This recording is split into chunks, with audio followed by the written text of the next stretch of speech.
Assalamualaikum teman-teman semua. Gimana kabarnya? Semoga senantiasa sehat selalu ya buat teman-teman.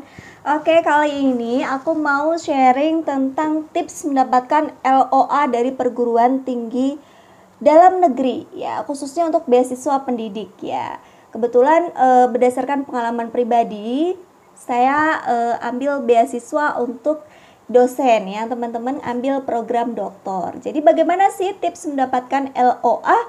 Ini dia, aku mau sharing buat teman-teman yang sedang bingung mendapatkan LOA dari perguruan tinggi tujuan dalam negeri ya. Jangan lupa share, like, dan subscribe teman-teman video saya supaya teman-teman dapat video terbaru terus dari saya. Klik notifikasi ya, klik lonceng. Kita simak tips berikut ini. Oke teman-teman udah lihat video saya sebelumnya dalam tips memilih perguruan tinggi tujuan? Ya, kalau teman-teman udah lihat video saya dan teman-teman udah milih nih ya perguruan tinggi tujuannya, mana aja yang menjadi prioritas teman-teman. Sekarang kalian sudah tentukan nih, oke, perguruan tinggi 1, 2, 3 atau satu aja gitu ya. Perguruan tinggi A misalnya atau Institut Pertanian Bogor misalnya, seperti itu ya. Kalian sudah memilih.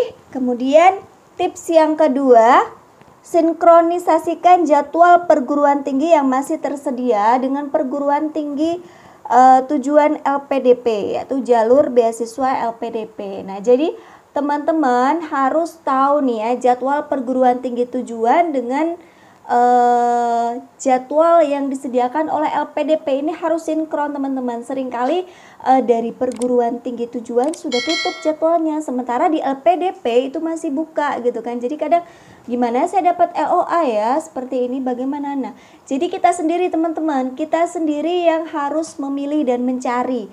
Jadi berapa ratus perguruan tinggi yang disediakan oleh LPDP, kita sendiri yang memilih teman-teman. Kita cek jadwalnya. Jadi teman-teman wajib lihat video saya yang sebelumnya dalam memilih tips perguruan tinggi tujuan. Jadi kita cek dulu teman-teman jadwal mana yang masih buka, perguruan tinggi mana aja, kemudian disinkronkan dengan jadwal dari LPDP. Jadi seperti itu ya teman-teman.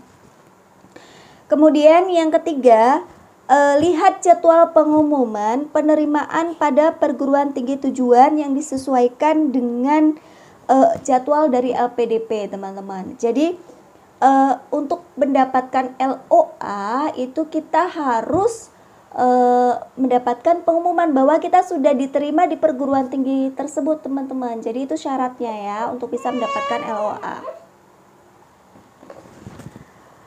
Oke, jadi seringkali teman-teman pengumuman di perguruan tinggi tujuan itu terkadang sudah tutup terlebih dahulu atau bahkan belum pengumuman gitu ya, sedangkan LOA itu harus segera diminta. Nah, jadi kita harus sinkronisasikan sendiri teman-teman jadwalnya ya, mixkan sendiri jadwalnya, mana pengumuman yang segera bisa didapatkan gitu ya teman-teman. Kemudian yang selanjutnya, lakukan pendaftaran dan sampaikan untuk LOA kapan diterbitkan gitu.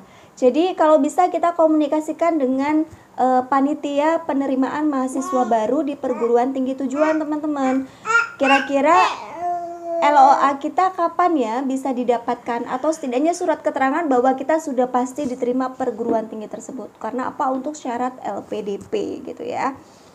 Jadi kalau pengumumannya belum terbit, kita bisa minta surat keterangan dengan persyaratan sudah diterima di perguruan tinggi tersebut. Jadi biasanya kan untuk seleksinya itu kan membutuhkan waktu kan teman-teman, dari seleksi administrasi, kemudian seleksi tes, kemudian pengumuman, itu biasanya membutuhkan waktu. Nah, sehingga kita harus pastikan nih kepada panitianya untuk penerimaan mahasiswa baru bahwa kita bisa mendapatkan LOA itu secepat mungkin.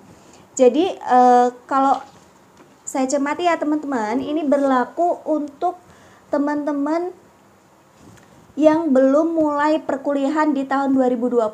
Nah, jadi kalau teman-teman sudah memulai perkuliahan di tahun 2020 untuk mendapatkan LOA atau surat penangguhan ya. Untuk saat ini kan persyaratannya harus mendapatkan surat penangguhan supaya bisa melakukan kuliah pada tahun 2021.